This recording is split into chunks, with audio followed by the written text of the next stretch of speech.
형제 사이를 이간하는 자이니라. 아멘. 잠언 6장 12절부터 19절까지 본문입니다. 여호와께서 미워하시는 것, 여호와께서 미워하시는 것이라는 말씀의 제목입니다. 잠언 우리가 계속해서 살펴보고 있는데요, 지혜가 무엇이냐를 찾도록 우리 가운데 권면하고 있습니다. 지혜를 어떻게 찾는가? 말씀을 통해, 지식을 통해 그 안에 담겨져 있는 하나님의 의도를 찾고 구하고 발견하는 것으로 하나님의 뜻을 알아가는 거지요. 자, 이것을 지혜다 이렇게 말씀하고 있습니다. 지혜를 찾기 위해서 우리가 가질 수 있는 태도는 우리가 가지고 있는 방법에서, 우리가 가지고 있는 생각에서 벗어나는 연습을 자꾸 해야 합니다. 내가 원하는 대로, 내가 편한 대로, 내 방식대로 받아들이고 이해하고 생각하는 것이 아니라 하나님이 뜻하시는 것이 무엇일까? 하나님이 기뻐하시는 뜻이 무엇일까? 늘 그것을 우리가 찾고 구하고 우리가 품고 나아가야 할 것입니다. 나도 옳지 않고 너도 옳지 않습니다. 우리 안에 역사하시는 그를 쫓아야 되는 것이죠. 그렇기 때문에 항상 기도하고 우리가 함께 마음을 합하는 이유가 우리의 생각과 우리 서로의 생각들이 모아져서 그 안에서 펼쳐지는 그 중심 가운데 역사하시는 하나님의 뜻을 찾게 되는 것. 자, 이것이 바로 지혜를 찾는 것이다 라는 말씀으로 우리 가운데 주고 있습니다.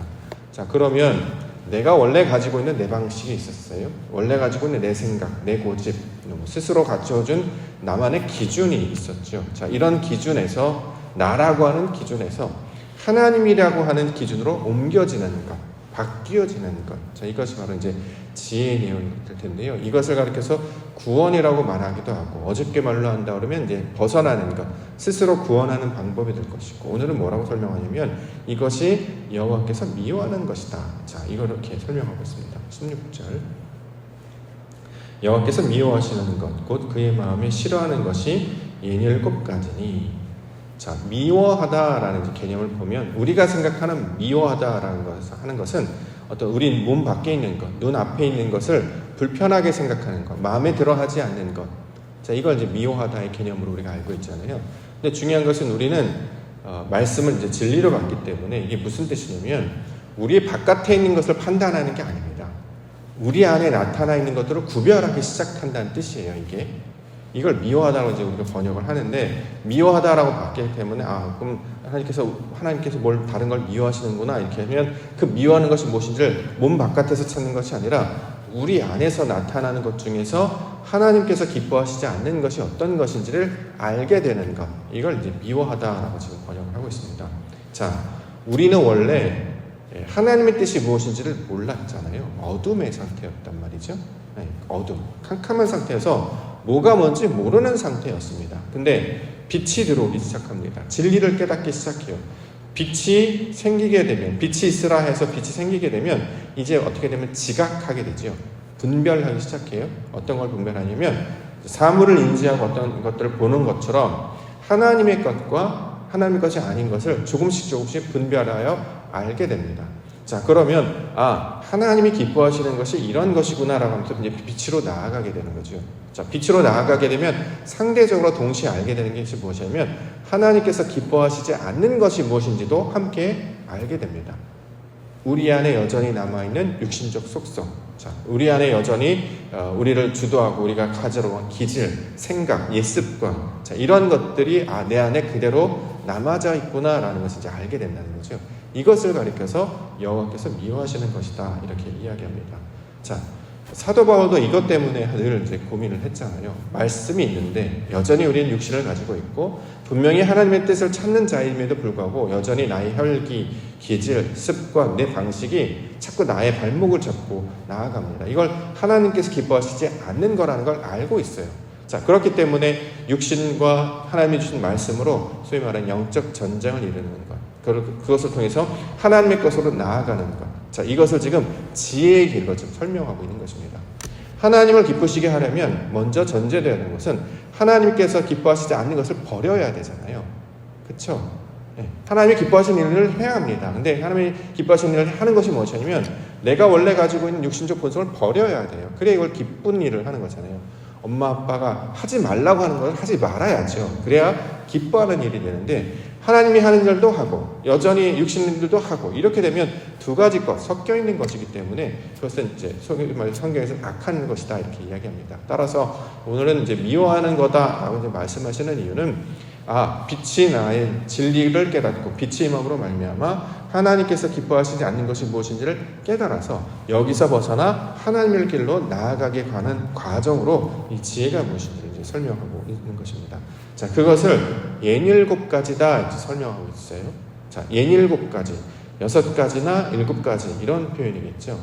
그럼 6가지가 맞나요? 7가지가 맞나요? 이제 우리식으로는 서너 개, 67개 이렇게 하는 것이 이제 그런 표현이 익숙합니다만 여기서 말하는 것은 6개냐 7개냐 그걸 가리키고 있는 말이라기보다는 67가지라고 하는 것은 하나님의 형상을 닮은 것이 6일째 일어났죠. 창세기 말씀을 떠올리셔야 됩니다.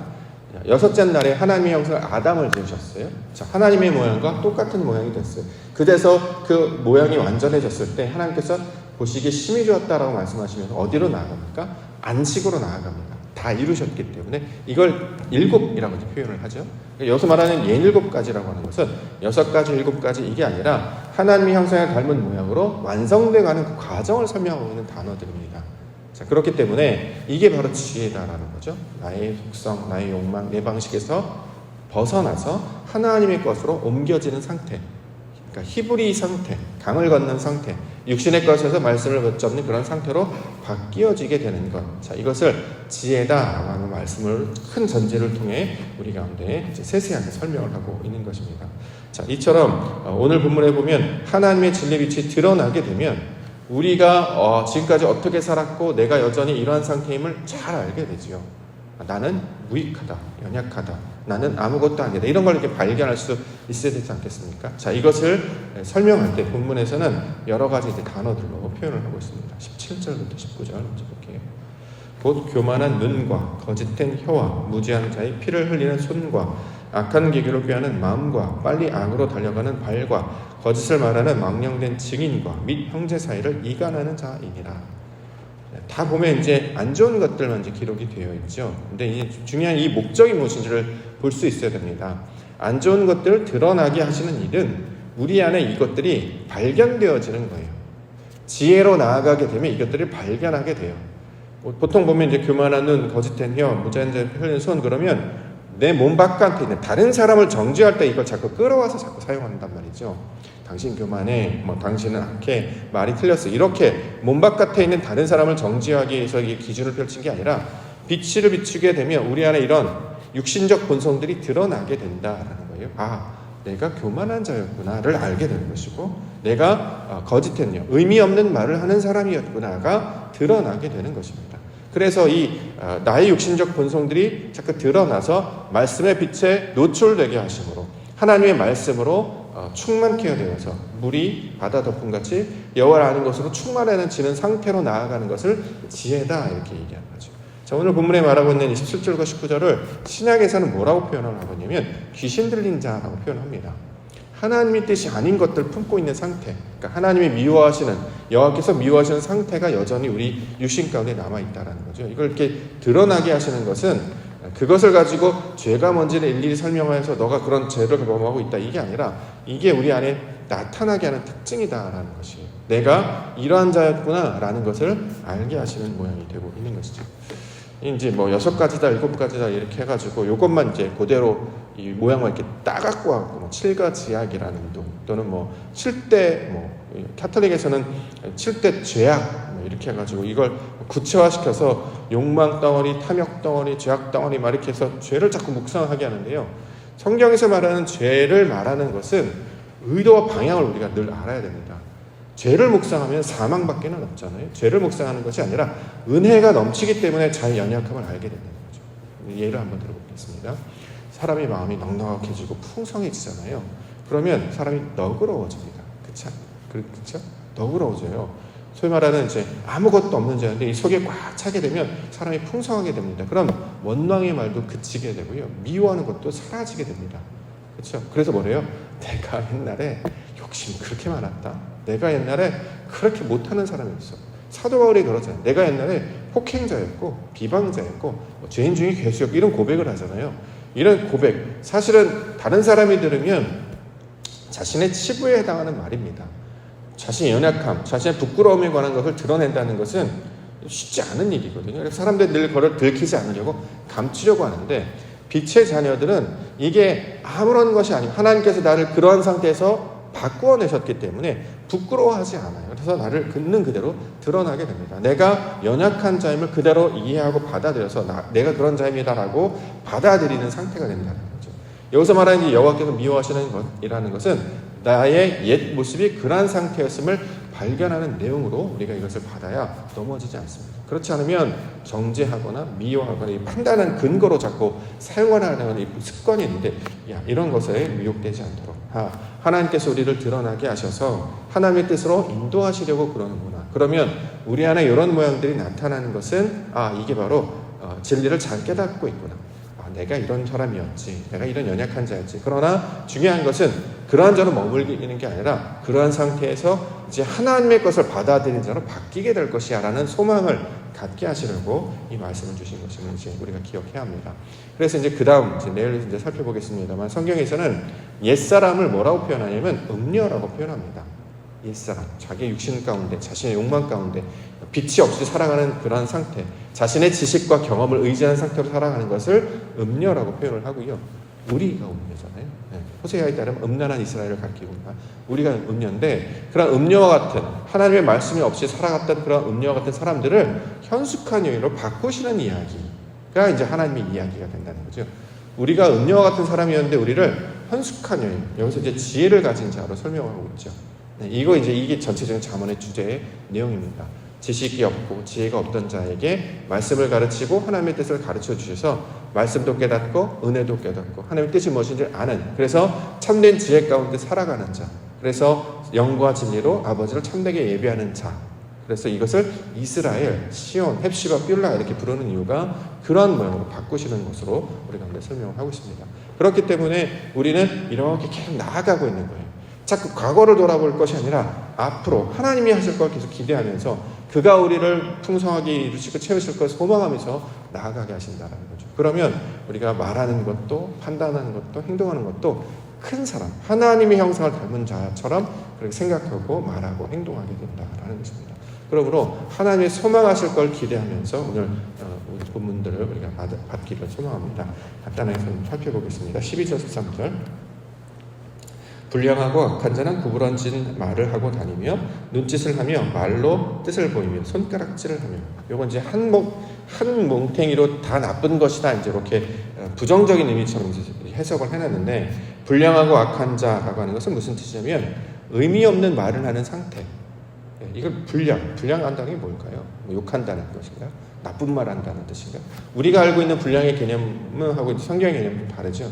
성경에서 말하는 이 불량하다, 구부러진 말을 한다라고 하는 것은 무슨 뜻이냐면 진리를 알지 못하고 말하는 말. 이걸 우리가 신약에서 주기도문 할 때 예수님께서 중언부언하지 말라 이런 말 가르쳐 주셨잖아요. 중언부언. 이거를 우리가 한 말도 하고 한 말도 하고 이렇게 했는데, 성경에서 말하는 중언부언은 가치가 없는 말, 의미가 없는 말. 본인도 뭔 말하는지 몰라요. 말을 많이 하면 좋은 것이라고 생각한다는 거죠.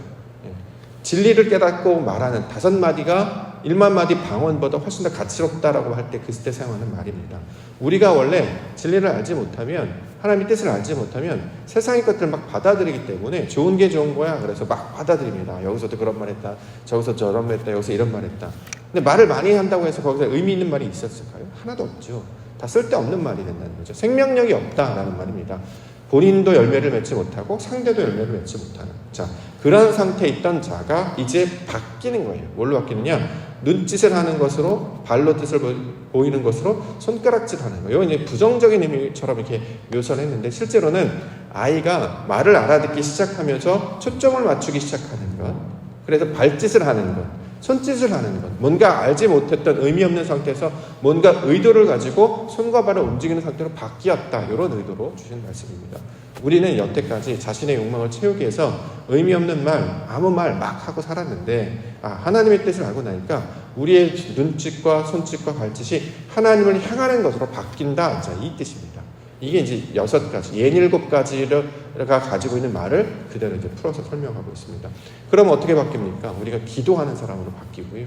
그렇죠? 하나님의 말씀을 찾는 자로 바뀌고 몸을 예배하는 것으로 이렇게 내어가고, 물론 아직 뭐 영적으로 성숙하다 할 수는 없지만 그 모양이 하나님이 기뻐하시는 것, 마치 부모에게 손짓 발짓을 통해서 자기의 의사를 표현하여서 그것을 소망하는 자로 바꾸어 주시는 상황을 지금 묘사하고 있는 그림입니다. 우리에게 뭘 하라고 주신 것이 아니라 하나님의 역사가 이렇게 진행되어 나아간다는 것을 우리 가운데 보여주고 있는 것이죠. 14절 보겠습니다. 그의 마음에 패역을 품으며 항상 악을 꾀하여 다툼을 일으키는 자, 문제덩어리, 말썽꾸러기, 이런 식으로 이제 묘사가 되어 있는데, 이건 무슨 뜻이냐면 우리 마음 안에 패역과 악이 뭔지를 알게 돼요. 그럼 어떤 일이 생깁니까? 다툼이 생긴다, 이제 이 뜻입니다. 진리의 빛이 우리 마음 가운데 들어오면 육신의 것과 말씀이 부딪히게 돼서 우리 마음 가운데 다툼이 생긴다, 이런 거, 이렇게 해석을 해야 합니다. 안 그러면 다른 사람 정죄할 때 요거 갖다가 쓰기 딱 좋죠. 예. 마음의 패역을 품으며 항상 악을 꾀하며 다툼을 일으키는 자. 자, 중간에 뭐 분란을 일으키는 자, 말싸움을 일으키는 자, 당신이 바로 여기에 속하지 않습니까? 그러지 마십시오. 이렇게 정죄하거나 판단할 때 사용할 수 있는 좋은 근거가 되는데, 그렇게 쓰라고 준 게 아니라, 자, 진리가 우리 가운데 들어오면 육신의 본성이 뭔지를 알게 되고 하나님의 뜻이 뭔지를 알게 됩니다. 자, 그럼 우리 마음 가운데 영적 싸움이 일어나게 된다는 거죠. 자, 이것을 이제 표현하고 있는 말입니다. 에베소서 6장 12절, 우리의 씨름은 혈과 육을 상대하는 것이 아니요 통치자들과 권세들과 이 어둠의 세상 주권자들과 하늘에 있는 악의 영들을 상대합니다. 그렇기 때문에 전신갑주를 입으라, 이렇게 얘기하는 거 아니겠습니까? 내가 원하는, 내가 하고 싶은 마음과 욕정이 있죠. 내 뜻대로 됐으면 좋겠어요. 그런데 하나님 말씀하십니다. 너 뜻대로 하지 말고 아버지께서 기뻐하시는 뜻대로 한번 해봐. 그러면 내 걸 주게 된단 말이죠. 그럼 영적인 갈등이 일어나잖아요. 어떻게 해야 되나, 이런 게. 이전에는 그렇게 이렇게 갈등하지 않았죠. 그냥 하고 싶은 대로 막 살았습니다. 내 뜻대로 안 되면 화내고 비판하고, 그렇죠? 낙심하고 원망하고 불평하고 이렇게 살았어요. 그런데 내 뜻대로 하지 않고 하나님의 뜻이 뭡니까? 라고 하니까 기도하게 되는 것이고요. 참게 되는 것이고 아버지의 뜻을 바라게 됩니다. 그럼 점점 어떻게 변하느냐? 말을 많이 했던 사람에서 바뀌어지는데, 그 바뀌어지는 특징이 뭐냐면 잠잠해지는 것으로 바뀌어요. 성경에서도 성전을 지을 때 소리가 나지 않는다라는 표현을 이제 우리 열왕기 10대에 이렇게 그렇게 묘사를 하고 있거든요. 성전에서 망치 소리 이런 게 들리지 않았다라고 이야기합니다.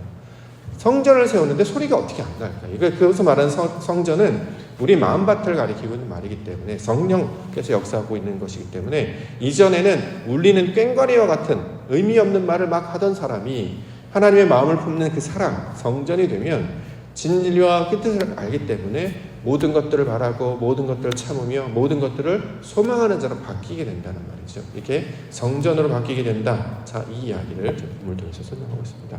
자, 그 다음에 15절. 그러므로 그의 재앙이 갑자기 내려 당장에 멸망하여 살릴 길이 없으리라. 이 말을 이제 그대로 받으면 이제 절망 가운데 있죠. 아, 잘못하는 사람은 재앙을 받아서 멸망하는구나. 이제 절망의 소식, 저주의 소식이기 때문에 복음이 되지 못합니다. 자, 이 말씀은 뭐냐? 육신의 갈등이 나타나게 되면 이제 하나님의 뜻이 무엇인지를 알게 된다는 거잖아요. 그러면 어떻게 해요? 나는 죽고 말씀으로 살게 됩니다. 라는 것을 이제 깨달아 알게 된다는 거죠. 그래서 여기서 살릴 길이 없다라는 것은 육신이 죽는 것, 영적 죽음을 가리키고 있는 말입니다. 고린도전서 15장 31절, 형제들아 내가 그리스도 예수 우리 안에서 가진 바 너희에 대한 나의 사랑을 두고 단언하노니 나는 날마다 죽노라. 사도 바울이 오호라 공고한 자로다 하면서 육신의 법, 성령의 법과 늘 싸웠는데 그 해결 방법을 어디로 가고 있냐면 자신이 죽는 것으로 나아갑니다. 자기 부정으로 가지요. 십자가를 붙들고 있는 것으로 나아갑니다. 이걸 성경에서 지혜라고 부릅니다. 하나님을 보았기 때문에, 하나님을 믿기 때문에, 하나님을 의지하기 때문에 내 것을 내려놓고 아버지 것을 붙잡고 나아가는 것이다라는 거죠. 이걸 잠언에서는 전체적으로 지혜 이렇게 이야기하고, 자, 이러한 상태, 내가 죽고 말씀 안에 사는 것이 솔로몬이다. 자, 미셸레 솔로몬, 잠언의 히브리어적 명칭인데요. 자, 말씀으로 주시는 그 평안을 어떻게 이루느냐? 내 것이 죽고 하나님의 것으로 사는 것. 그래서 여기서 멸망하여 살지 못하게 되었다. 이제 이 뜻으로 설명하고 있습니다. 자, 이것이 우리 가운데 하나님의 역사, 우리를 육신의 것에서 말씀의 것으로, 자신의 것에서 하나님의 것으로 옮겨지는 그 지혜의 과정, 구원의 과정, 거듭남의 과정으로 설명을 하고 있다는 거죠. 그래서 우리가 날마다 하나님의 말씀을 듣고 품는 것은 내 상태, 여기에서 저기로 나아가도록, 친척 아비집을 떠나 헤브론으로 나아가도록, 애굽을 지나 광야를 지나고 광야에서도 가나안을 향해 나아가도록 계속 우리를 인도해 나아가십니다. 이 말씀을 붙잡고 따르는 자가 됐을 때 비로소 이것을 현숙한 여인, 지혜로운 자 이렇게 부르고 있는 것이죠. 자, 이렇게 하나님께서 가르쳐 주신 그 뜻을 깨닫고 날마다 주시는 상황과 이 환경을 통해 이것들을 우리가 이제 훈련하고 연습하게 될 텐데요. 오늘도 주의 말씀을 붙잡고 이기는 자, 귀 있는 자는 성령이 교회들에게 하시는 말씀을 듣고 그 말씀 가운데 살아가시는, 이기는 자로 살아가시는 우리 믿음의 성도님들 되시기를 주의 이름으로 축원합니다. 기도하겠습니다.